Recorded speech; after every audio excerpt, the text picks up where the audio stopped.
Baik, syukran jazakumullahu khairan Ustaz atas waktu dan tempatnya. Bismillahirrahmanirrahim. Assalamualaikum warahmatullahi wabarakatuh.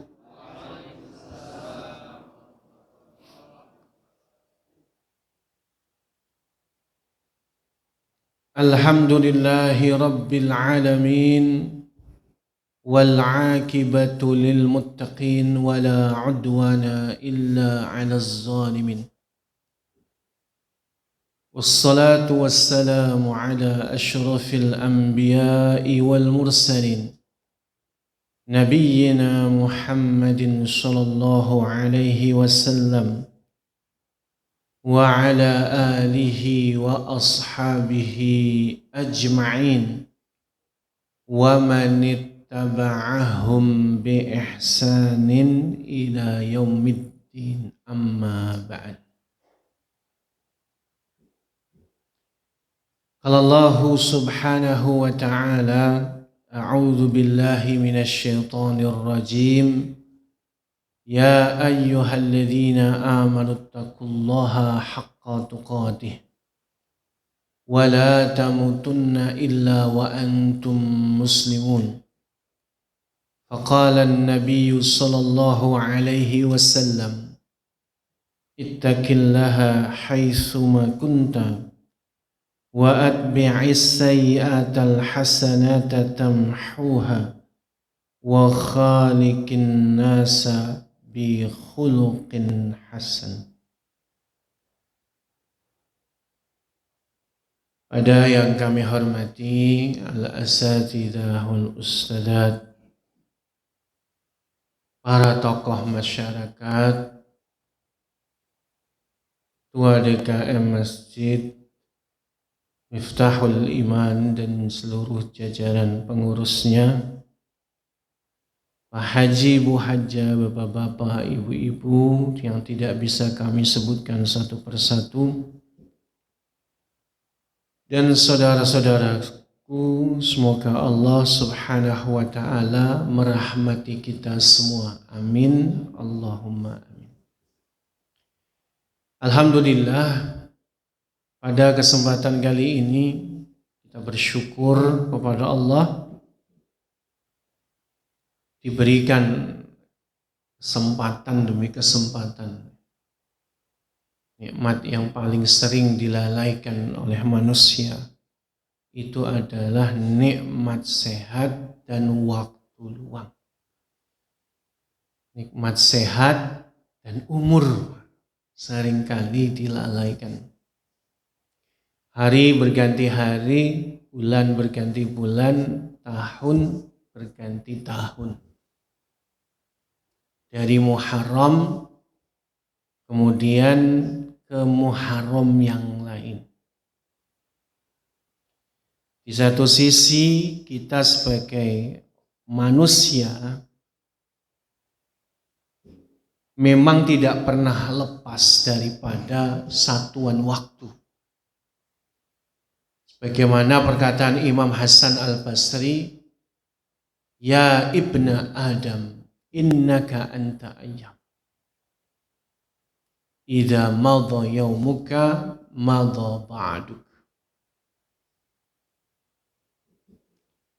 Wahai anak Adam, wahai manusia, sesungguhnya engkau hanyalah bilangan hari.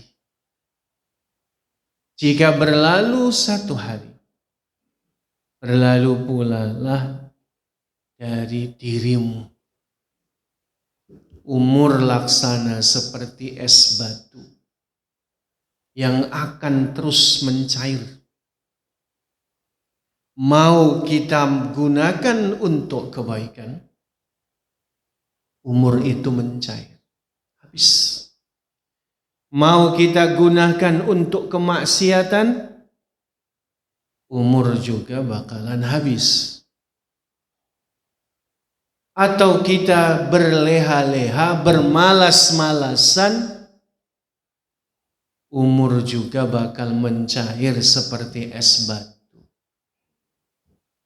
maka jadilah kita seperti pedagang es batu yang berupaya berusaha jangan sampai es batu mencair, tidak ada keuntungan.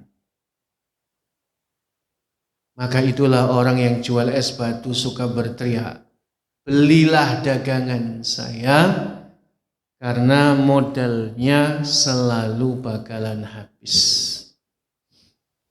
Bapak-bapak dan sekalian, itu adalah perumpamaan yang digunakan oleh para ulama seperti Imam Fakhrur Razi dan imam-imam yang lain. Tujuan dasarnya adalah kita menapaki bulan Muharram itu bukan hanya kita berganti bilangan tahun dari 7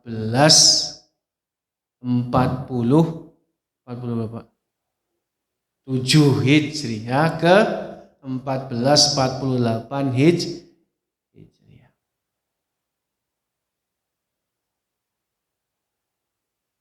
Berarti secara hitungan matematisnya angkanya berubah maju, tetapi hitungan umurnya makin menipis, mencair. Oleh karenanya pada kalender Hijriah bulan pertama itu disebut Muharram. Apa arti Muharram itu? Yang paling disucikan. Selain nanti kita akan bahas dari sisi historis yang lain, tapi kenapa dinamakan Muharram itu sendiri? Itu karena bulan ini bulan yang spesial. Dulu orang-orang Arab jahiliyah menandai sebagai pergantian tahun. Tujuan dasarnya adalah meriset segala kejahatan dan berharap bahwa tahun-tahun atau hari-hari ke depan itu adalah lebih baik. Itu orang jahil. Orang jahil. Cuman kan lebih baiknya dalam perspektif orang jahiliyah bukan lebih baik ibadahnya. Tapi kita orang Islam disentuh dalam surat Al-Hasr ayat 18. A'udzu billahi minasyaitonir rajim. Ya ayyuhalladzina amanu taqullaha wal tanzur nafsum ma qaddamat lighad. Wattaqullaha innallaha khabirum bima ta'malun. Tapi kita orang beriman disentuh dengan ayat itu. Hai orang yang beriman, bertakwalah kepada Allah. Masing-masing di antara kamu melihat apa yang telah kamu persiapkan. Amalan-amalan yang kamu persiapkan yang bakalan bermanfaat untuk hari esok. Dan bertakwalah kepada Allah, sesungguhnya Allah khabirum bima ta'malun. Apa itu khabir? Khabir itu maha teliti. Bukan hanya sekedar maha tahu, maha teliti. Maka tidak ada yang tersisa dari manusia, baik perkataannya, perbuatannya, perbuatan lisannya, perbuatan anggota badannya, bahkan perbuatan hatinya. Allah maha teliti. Sehingga mendorong kita agar muhasabah. Agar menjadikan bulan-bulan ke depan harus lebih baik daripada tahun yang lalu atau bulan-bulan di tahun yang lalu. Idealnya orang beriman itu seperti itu.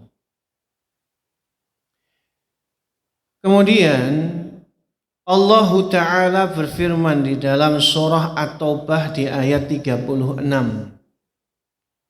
Ini sering disebut ya, dan kita kemarin juga nyebut juga. Allah Subhanahu wa Ta'ala berfirman, A'udzu billahi minasyaitonir rajim. inna iddatash syuhuri 'indallahi 12 syahra. Sesungguhnya bilangan menurut Allah. Kenapa harus menurut Allah? Karena dulu orang-orang Arab jahiliyah suka seenaknya sendiri menentukan bulan-bulan tertentu, jumlahnya, sifatnya, berdasarkan kepentingan, entah pribadinya atau mungkin politis dari kelompoknya. Tetapi melalui ayat ini dikembalikan hitungan itu ada pada sisi Allah. Yauma khalaqas samawati wal arda. Dikembalikan ketetapan Allah ketika Allah menciptakan langit dan bumi. Berarti ketetapan yang sudah tetap pasti. Isna asyara syahran fi kitabillahi yauma khalaqas samawati wal ard. Pada waktu dia menciptakan langit dan bumi. Minha arba'atu hurum. Di antara 12 bulan ditetapkan 4 bulan haram. Di dalam hadis Nabi sallallahu alaihi wasallam beliau bersabda, "Inna zamana qad istadara ka hayatihi yawma khalaqas samawati wal ard." Sesungguhnya zaman telah berputar sebagaimana keadaannya ketika Allah menciptakan langit dan bumi. As-sannatu isna asyara syahr. 1 tahun terdiri dari 12 bulan. Minha arba'atu hurum. Di antara 4 bulan itu, ada antara 12 bulan ada 4 bulan suci. Salasum mutawalliyat, ada 3 yang berurutan. Zulqa'dah, mana kita bahas. Zulhijjah juga sudah bahas. Dan Muharram. Ini yang berurutan. Lalu wa Rajab mudhar, dan bulan Rajab yang terjepit. Intinya terpisah.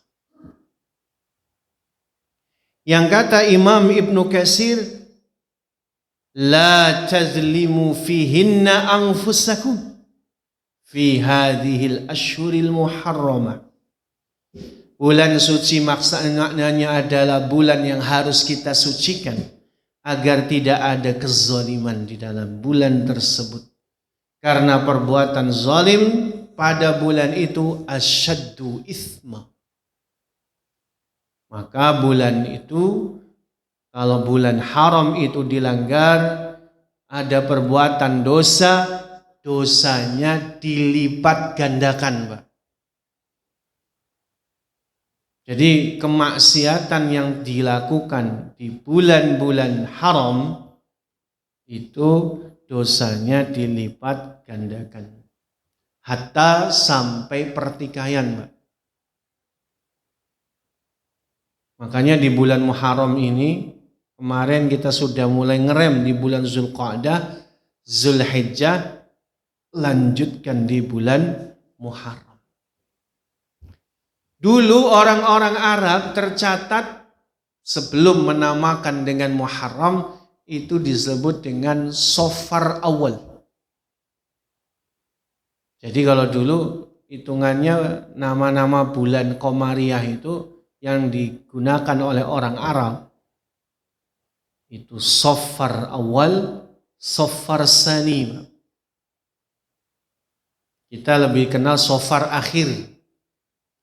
Rabiul Awal, Rabiul Akhir kalau kita nyebutnya gitu. Tapi kalau sebagian wilayah Arab menggunakannya Safar Awal, Safar Sani, Rabiul Awal, Rabiul Sani, Al-Jumadil Ula, Jumadis Saniyah.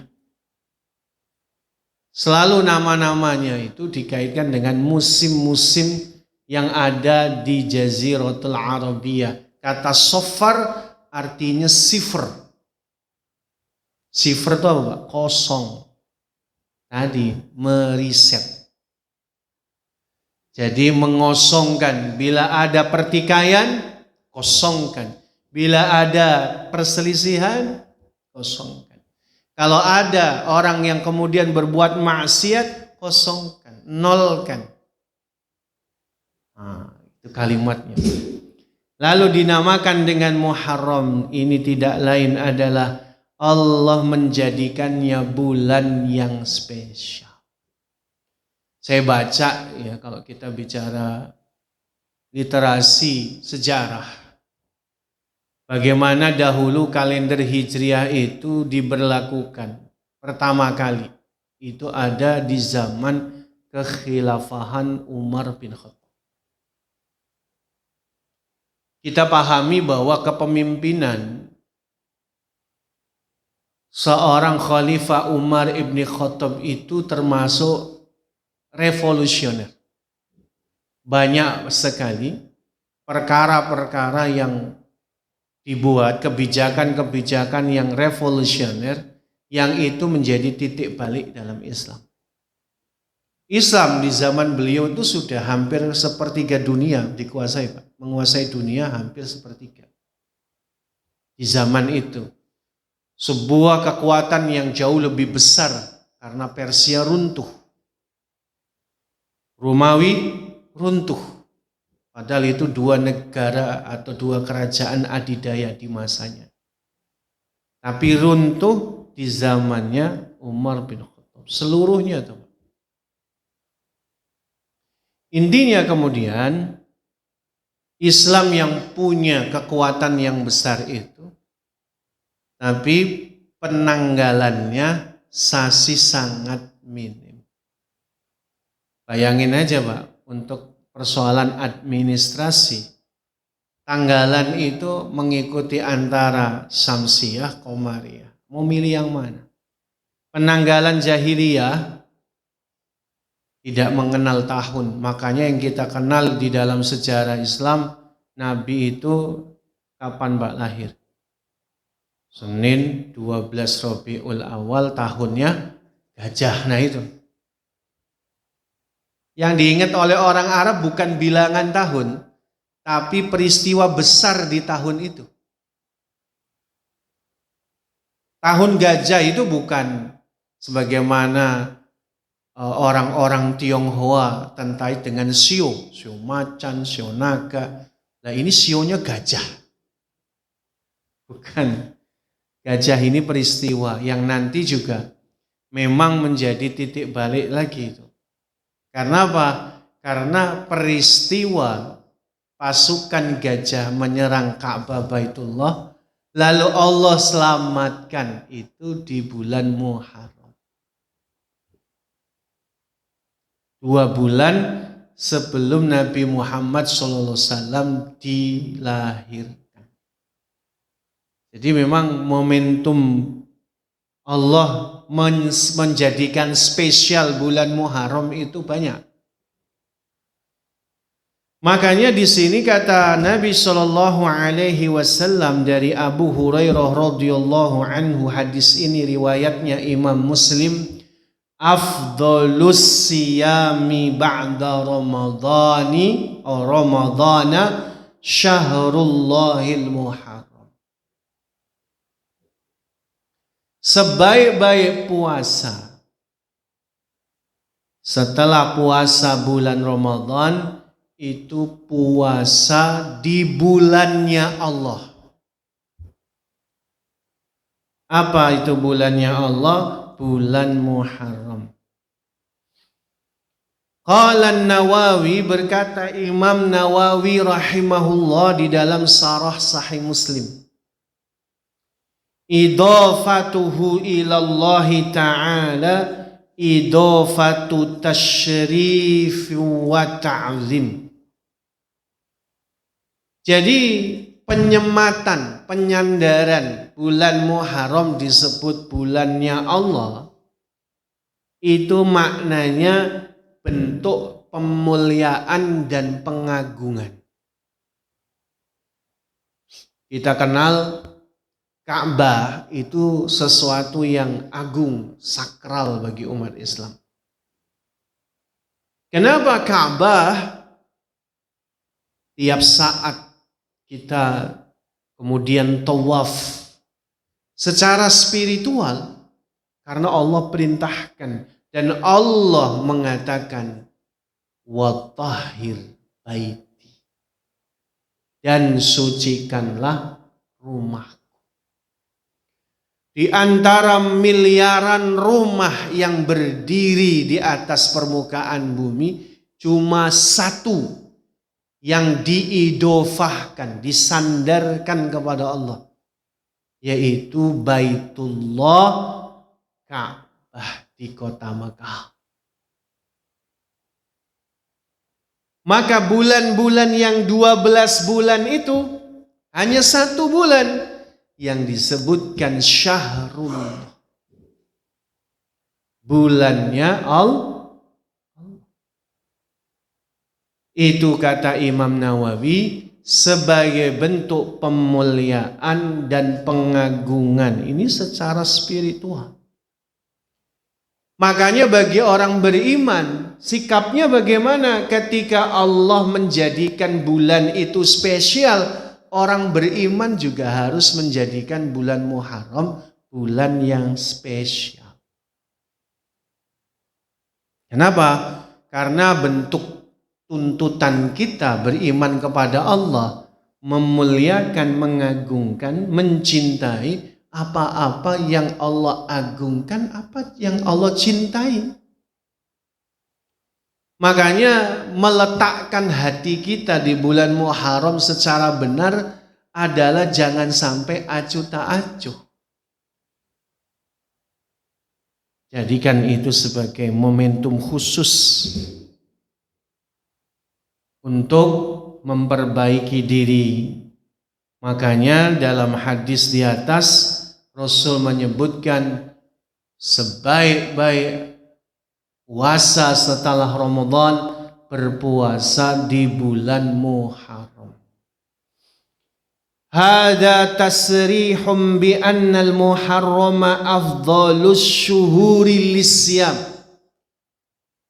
Maka kata Imam Nawawi masih di dalam syarah Sahih Muslimnya, beliau mengatakan hadis ini menjelaskan sebuah penegasan bahwa cara kita mengkhususkan, menspesialkan bulan Muharram adalah dengan banyak puasa. Bahkan ada sebagian ulama menyebutkan bahwa tidak kalah dengan 10 hari awal bulan Zulhijjah. Terutama tanggal 10 Muharram atau yang disebut dengan Yaumu Ashura. Siyamu yaumi Ashura ahtasibu 'ala Allahi ay yukaffira sanata allati qabla. Hadis Muslim. Apa kata Nabi sallallahu alaihi wasallam? Puasa di hari Ashura 10 Muharram. Aku berharap kepada Allah agar menghapus dosa 1 tahun sebelumnya.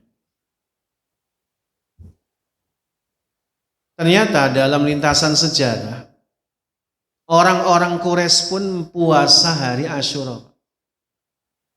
Karena salah satu di antara peninggalan ajaran ya Nabi Ibrahim, salah satunya adalah tetap mengagungkan Ashura.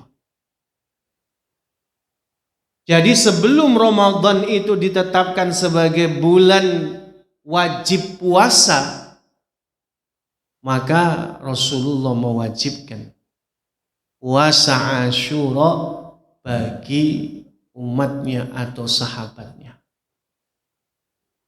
Baru kemudian ketika turun kewajiban puasa di bulan Ramadan, puasa Asyura hukumnya sunnah, insa'a as-sawma wa insa'a la yasum. Maka jadilah puasa itu hukumnya sunnah. Kalau mau puasa lebih baik. Kalau tidak puasa tidak dosa. Itu adalah hukumnya sunnah. Tetapi Nabi SAW tidak pernah meninggalkan puasa Asyura. Maka ketika di Madinah, Rasul dan para sahabat berpuasa di hari Asyura, datang beberapa sahabat yang kemudian menyatakan kepada Nabi, ya Rasulullah, ya Nabi Allah, al-Yahud yasumuna Asyura. Orang-orang Yahudi mereka berpuasa di tanggal Asyura, hari Asyura itu. Kata mereka menjadikan 10 Muharram Asyura untuk puasa, mengenang bagaimana pertolongan Allah yang Allah turunkan kepada Nabi Musa dan juga bala tentaranya. Menarik Pak, dari lintasan sejarah ini, bagaimana Allah Subhanahu wa ta'ala menjadikan peristiwa Nabi Musa alaihissalam, peristiwa bagaimana Allah menolong Nabi Musa alaihissalam ketika Nabi Musa dan juga para sahabatnya terjepit di mana Pak? Antara pasukan Fir'aun dan juga Laut Merah. Terjepit itu Pak. Hingga kemudian ketika posisinya sangat terjepit itu, Bani Israel sebagai kaumnya Nabi Musa alaihissalam mempertanyakan kepada Nabi Musa, oh kita bakalan terkejar. Tapi apa yang diucapkan? Masya Allah, tabarakallah ya. Nabi Musa mengatakan kepada kaumnya dengan sebuah optimisme yang sangat kuat. Dia berkata, kalla inna ma'iya rabbi sayahdin. Sekali-kali tidak. Sesungguhnya Tuhanku bersamaku. Dia akan memberi petunjuk kepadaku. Ketika Nabi Musa dan Bani Israel terjepit, Nabi Musa nggak tahu pertolongan itu datang dari mana.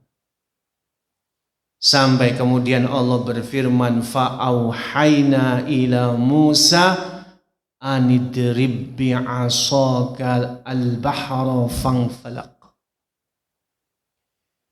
Kemudian kami wahyukan kepada Musa, an idrib bi'asak, untuk memukul laut itu dengan tongkatmu. Pukullah laut itu dengan tongkatmu. Fangfalaq. Maka kemudian Laut Merah terbelah.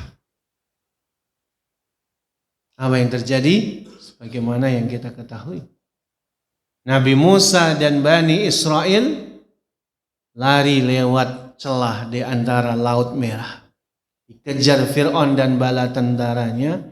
Ketika Fir'aun dan bala tentaranya sudah masuk Laut Merah, bagian yang ada di wilayahnya tentara Fir'aun mulai menyatu kembali Laut Merah. Mereka digulung oleh air yang ada di Laut Merah, tenggelam semua. Dan itu terjadi di 10 Muharram. Bahkan beberapa ulama mengaitkan peristiwa pertolongan Allah begitu banyak. Bagaimana Nabi Yunus alaihissalam, ketika Nabi Yunus dalam 3 kegelapan. Apa Pak 3 kegelapan itu? Gelapnya malam, gelapnya laut yang dalam, yang ketiga gelapnya perut ikan paus. Nampak impossible Pak, tidak mungkin bisa selamat. Masuk ke dalam perut ikan paus aja, gimana caranya bisa keluar? Kalaupun keluar dari perut ikan paus, ada lautan yang sangat dalam yang gelap. Bisa pecah tuh gendang telinga, bisa pecah semuanya. Kanannya sangat kuat. Kalaupun kemudian selamat sampai permukaan air laut, itu di tengah-tengah lautan. Maka impossible. Tapi apa yang dilakukan dan diucapkan Nabi Yunus, bahkan itu menjadi doa yang luar biasa. La ilaha illa anta subhanaka inni kuntu minaz zalimin. Itu yang diucapkan. Sehingga Allah berfirman, fastajabna lahu wa najjaynahu minal gham wa kadzalika nunjil mu'minin. Kami mengabulkan doanya Yunus dan menyelamatkannya dari kesedihan. Demikianlah kami menyelamatkan orang yang beriman. Ini ada di Al-Anbiya ayat 87-88. Kemudian begitu pula bagaimana pertolongan Allah kepada Nabi Ibrahim alaihissalam. Ketika beliau dilemparkan ke dalam api. Ada banyak riwayat. Bagaimana mendeskripsikan, menggambarkan api yang disediakan Namrud untuk Ibrahim. Sampai-sampai dikatakan dalam riwayat, api yang disediakan Namrud untuk membakar Nabi Ibrahim itu, api yang sangat besar, sampai burung-burung pun tidak sanggup untuk terbang di atasnya. Dengan api yang menyala-nyala itu, datanglah Jibril alaihissalam. Jibril itu punya berapa sayap Pak?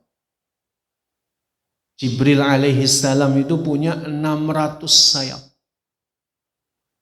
Yang satu sayapnya beliau, itu kalau dibentangkan Pak, seluruh langit dari ufuk barat sampai ufuk timur penuh dengan sayapnya Jibril. Baru satu sayap. Apalagi 600 sayap. Jibril berkata, "Hai Ibrahim, apakah kamu butuh bantuan saya?" Ya pakai logika kita sederhana saja. Kalau sayap segitu besarnya dikepakkan sekali, padam tuh api. Selesai. Dengan kekuatannya Jibril, Allah berikan kekuatan kepada Jibril alaihissalam. Gotong satu gunung, lempar ke Namrud, selesai. Tapi apa yang dilakukan Nabi Musa? Amma anta la. Kalau kepadamu saya tidak butuh. Tetapi hasbiyallah wa ni'mal wakil. Aku mencukupkan kepada Allah. Kusandarkan urusanku kepada Allah. Akhirnya apa? Allah berfirman, ya naru kuni bardaw wa salaman ala Ibrahim. Allah berfirman, hai api, jadilah dingin dan keselamatan bagi Ibrahim. Api itu sifatnya panas. Betul enggak, Bu? Kalau nggak percaya, nyalain kompor. Masukkan jari, panas. Tapi Allah yang menentukan sifat api itu panas atau dingin. Maka Allah firmankan, jadilah dingin.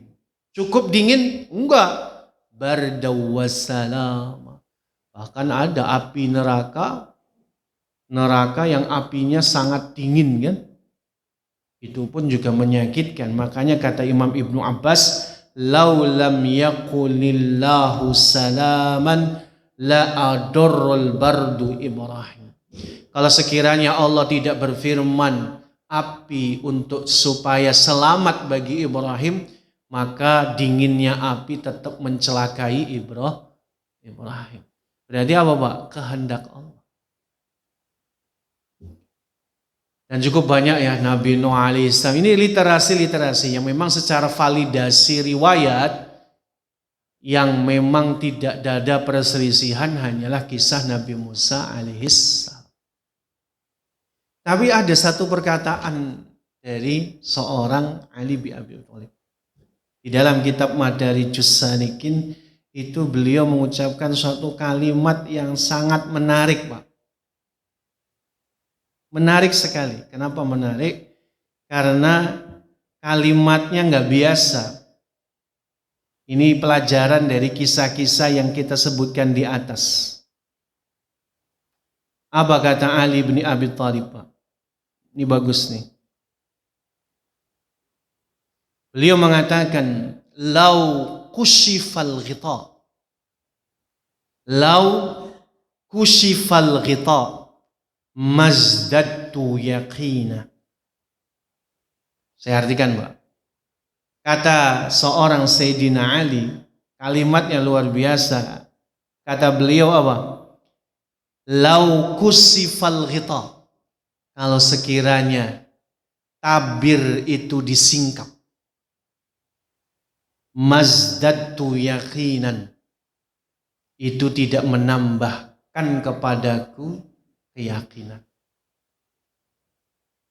Dengan bahasa yang lebih mudah, kalau sekiranya rahasia-rahasia itu tidak Allah singkap pun, itu tidak menambah, maaf ya.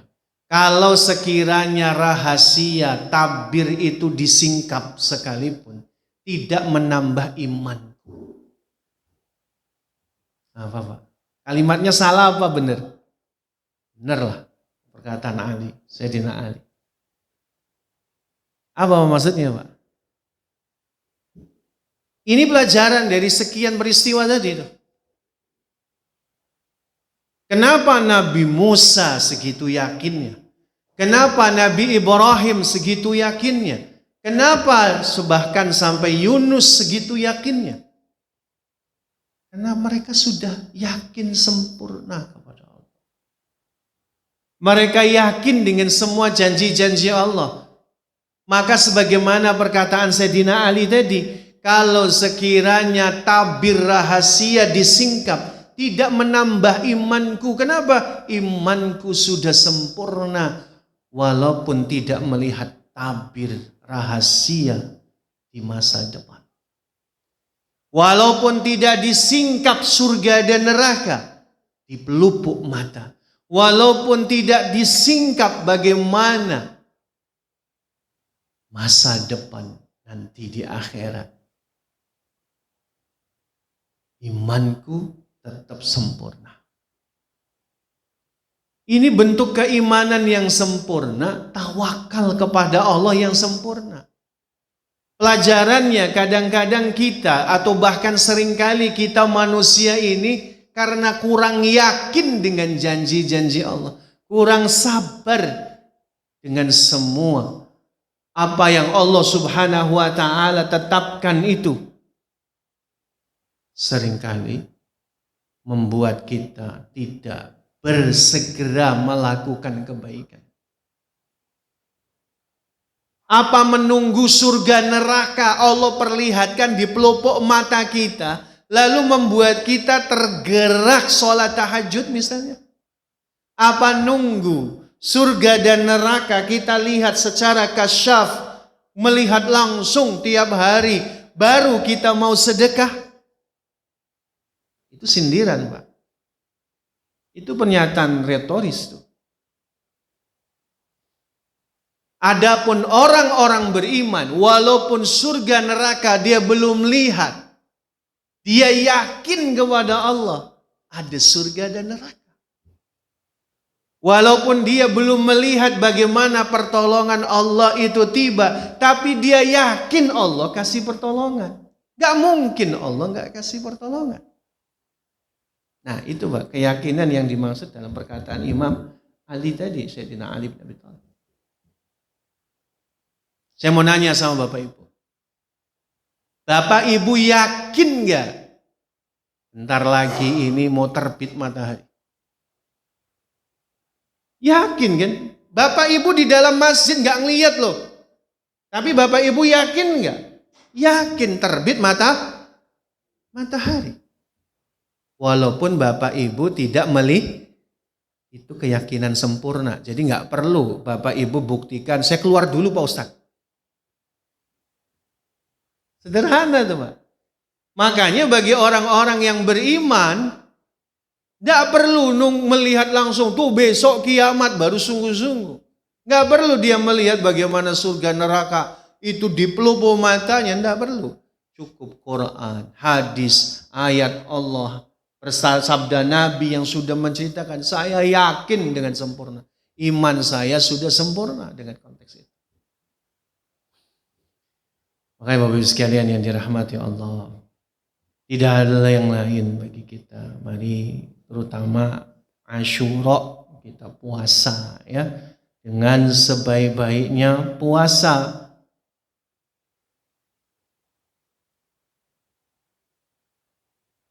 Jangan malas Pak.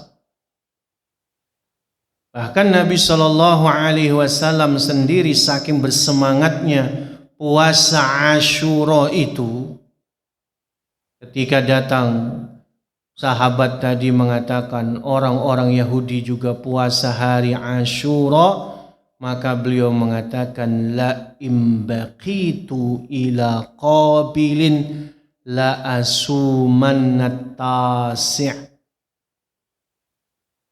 Kata beliau, jika aku masih hidup sampai tahun depan,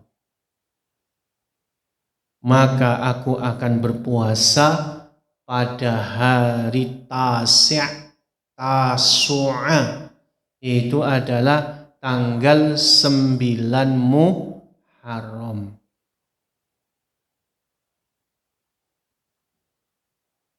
Jadi kan ini sesuatu yang disebut dengan sunnah qauliyah. Sunnah qauliyah itu apa-apa yang disandarkan kepada Nabi berdasarkan perkataan Nabi walaupun Nabi belum melakukan, itu namanya sunnah qauliyah. Nabi mengatakan la imbaqitu, kalau saya masih hidup tahun depan. Ternyata Nabi tahun depan sudah wafat. Tapi itu namanya qauliyah. Makanya ketika kita berpuasa di tanggal 9 Muharram, itu juga sunnah. Makanya para ulama termasuk Imam Ibnu Qayyim Al-Jauziyah memberikan 3 level puasa yang bagus. Yang paling bagus 3 hari, 9, 10, 11. Tapi 11 Muharram ini nggak ada dalilnya. Hanya saja sebagai kehati-hatian supaya hari penting Asyura nggak kelewat. Kalau tidak 9 dan 10. Kalaupun tidak, ini level paling bawah 10 Muharram Asyuranya kita berpuasa. Bapak-bapak dan saudara sekalian yang dirahmati Allah, poin penting. Kita sangat menghormati, memuliakan orang-orang terdahulu kita. Tetapi pada batas tertentu, kita juga perlu meluruskan beberapa yang belum lurus. Segitu besarnya Allah memuliakan bulan Muharram, maka jangan anggap itu bulan sial. Ada Pak yang masih menganggap bulan Muharram bulan sial?